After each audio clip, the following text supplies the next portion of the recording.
Hello, I'm Maurice Powell. Welcome to A Little Light Music, Manx Radio's regular Thursday evening classical music hour. Although I should emphasise, generally speaking, light classical music.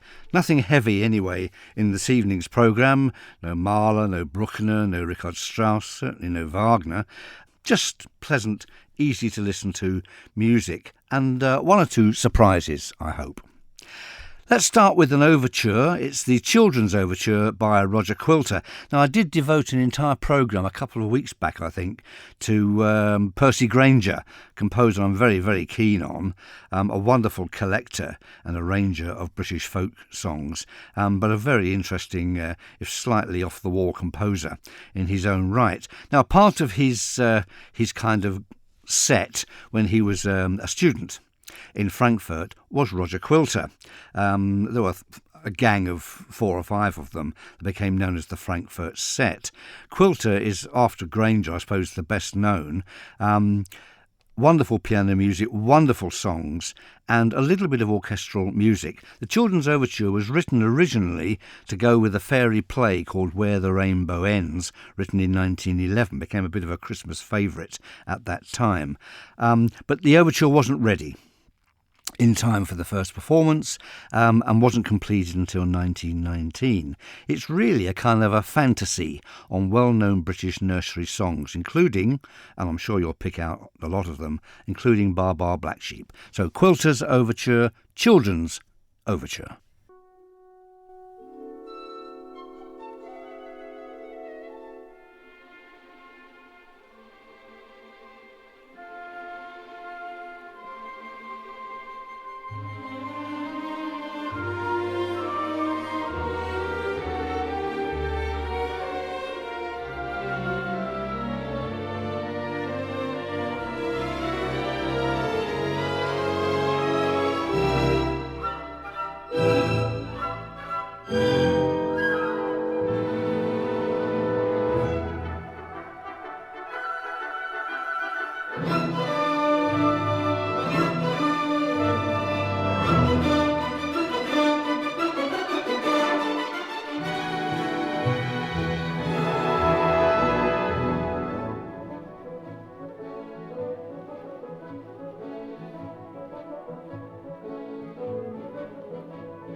The Children's Overture by Roger Quilter. I wonder how many of the old nursery rhymes you managed to identify.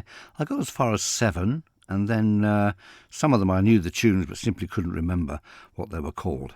However, and now to the music of Telemann. So we step back a little bit into the mid-Baroque period. In fact, Telemann lived so long, his early music is quite definitely Baroque in the style of Purcell, Bach and Handel.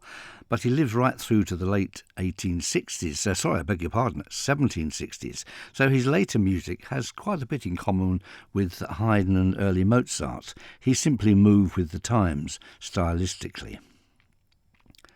He's most famous, from my point of view, for his orchestral music, mainly the hundreds, possibly even as many as 400, of which 200 have survived, of his orchestral suites.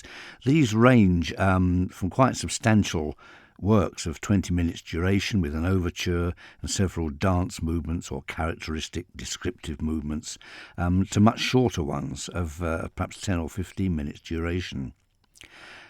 Part of Telemann's activities, a very important part, was the civic music that he wrote for the city of Hamburg.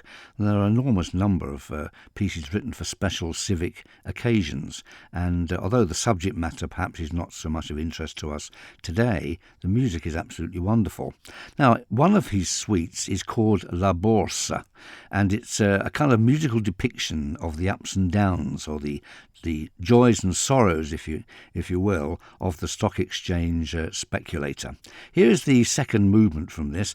I'm not quite certain, to be quite honest, exactly which up or down of the stock exchange speculator this particular movement describes, but it's a very attractive piece, and it has a kind of slow feature about it. So a movement then from Telemann's orchestral suite, La Borsa.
A movement there from one of Telemann's characteristic orchestral suites, La Bourse. And now to the music of Massenet. I did play a little Massenet, I think, a week or two back, or maybe it was Bizet. An entr'acte, I think, from one of his operas. I was talking to a member of the orchestra just the other day, and we both agreed that it's very difficult to programme these short, interesting, colourful pieces from operas. They don't last very long. They sometimes require quite large orchestras because, of course, they're extracted from operas, which are very often scored for quite large orchestras. So we do miss out on a lot of very charming and, as I say, colourful music. Here's a nocturne from Massenet's opera La Navarrese.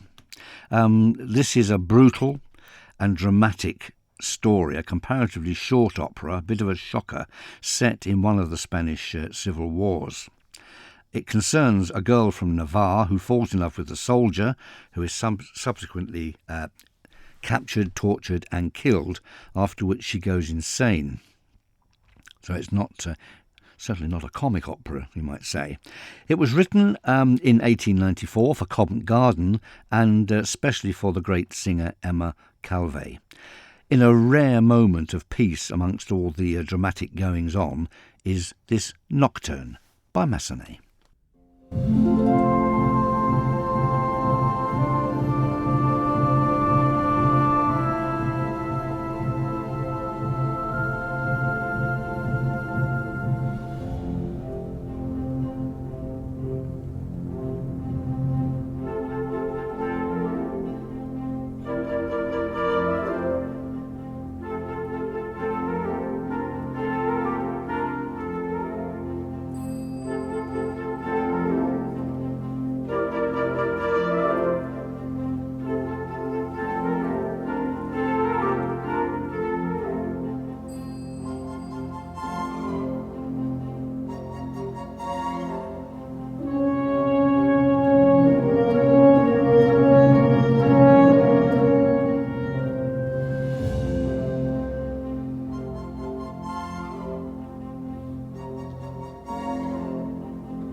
The languid and haunting nocturne from Massenet's opera La Navarrese. And now for some Mozart. In fact, we've got two Mozart spots, both quite short extracts, of course, from much larger works. Well, actually, the first piece is not really an extract. It is a standalone work. It's a concert minuet he wrote in the early 1780s, probably as a concert opener instead of an overture. Nobody quite knows why he wrote it, or indeed if it was ever performed. It's very luxuriously scored for flutes, oboes, bassoons, horns, trumpets, drums and strings, and some musical historians have tried to fit it in with one or other of Mozart's symphonies. Particularly number 34, which lacks a minuet. But nevertheless, this particular work won't do because the orchestration is completely different. And one thing you can be sure of, Mozart never, as far as I'm aware, wrote a symphony with 4 movements, of which one has completely different orchestration to the next. It just didn't happen. So we're left with an odd concert minuet, which has some wonderful writing for wind instruments, particularly in the trio. So if you've never heard this piece before, it's a lovely standalone concert minuet by Mozart.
Mozart's Concert Minuet in C major. It was played for us this evening by the English Baroque soloists, conducted by John Eliot Gardner. A wonderful piece, rather too big, I think, to fit into a normal symphony, but it's good to hear it now and again. There's a wonderful windwriting in the trio, as I said earlier.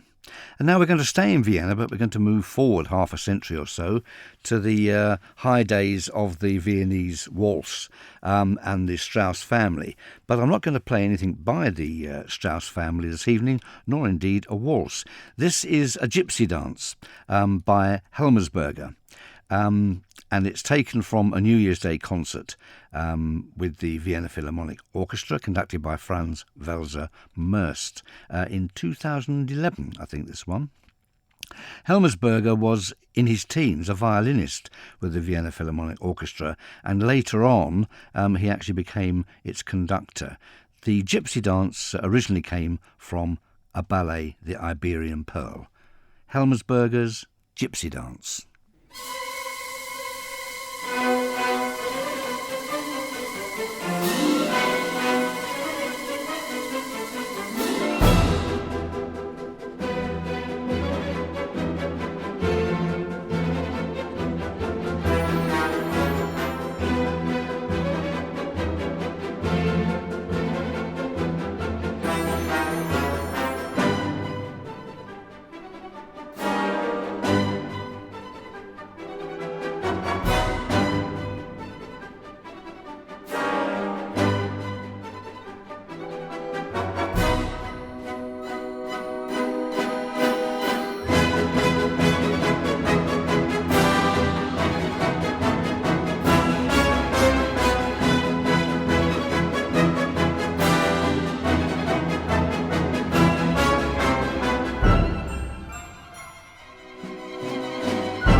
The very exciting Gypsy Dance by Josef Helmersberger, taken from the 2011 New Year's Day concert from Vienna with the Vienna Philharmonic Orchestra, conducted by Franz Welser Möst, and I did enjoy that, very much so.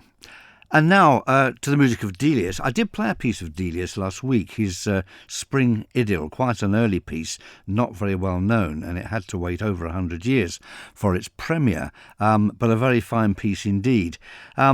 These are two short pieces I'm going to play now. They're the two aquarelles, originally written for unaccompanied voices, but in 1932 they were arranged for string orchestra by Delius's amanuensis Eric Fenby.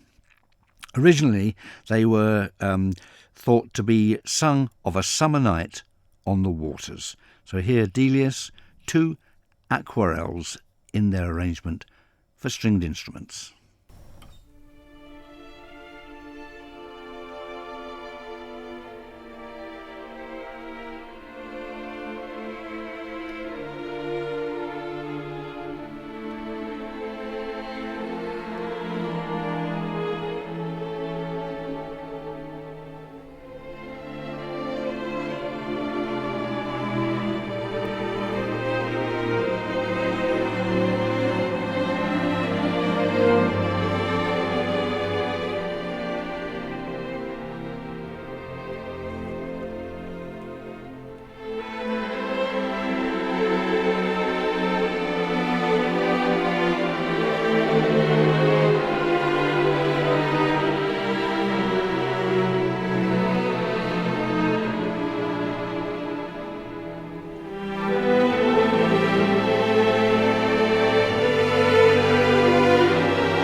Music by Delius there, the two aquarelles, and they were played for us this evening by the Welsh National Opera Orchestra, conducted by Sir Charles Mackerras.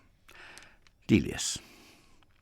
And now we return to Mozart and a movement from one of his most resplendent symphonies, the so-called Paris Symphony, written in 1778 in Paris, you won't be surprised to learn. Mozart was 22 years old, and he went to Paris with his mother as a kind of chaperone in order to seek a lucrative position, perhaps, with the Paris Opera or even with the court.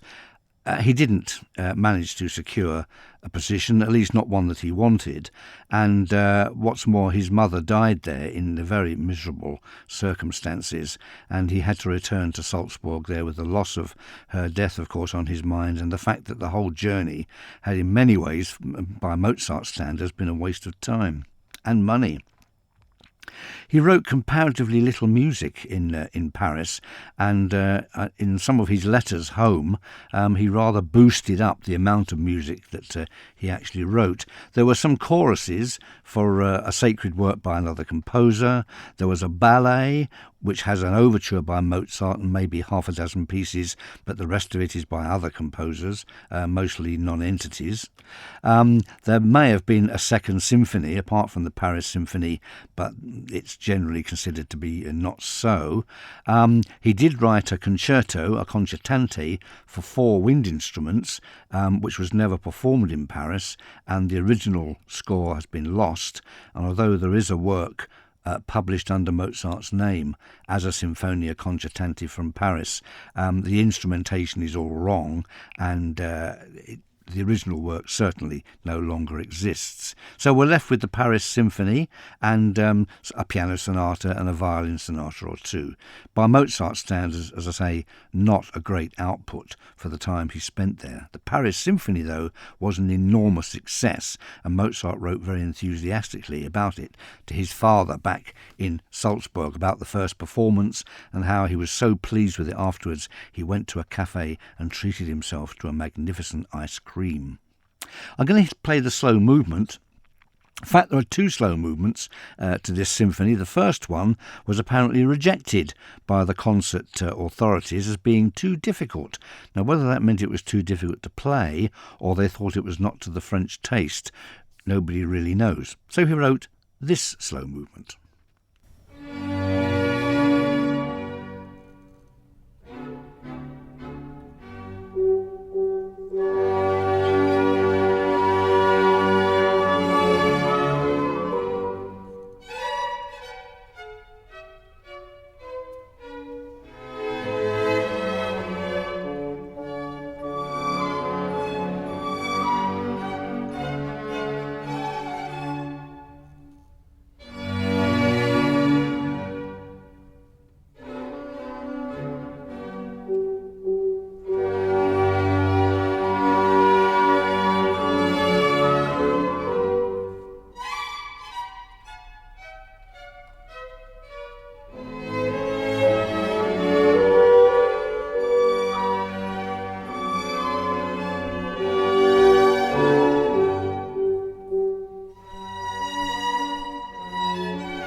The slow movement from Mozart's magnificent Paris Symphony. Now, we've nearly reached the end of the programme, just a jolly piece to play us out with.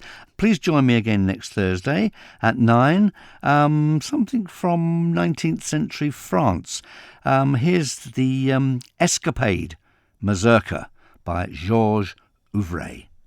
Bye-bye.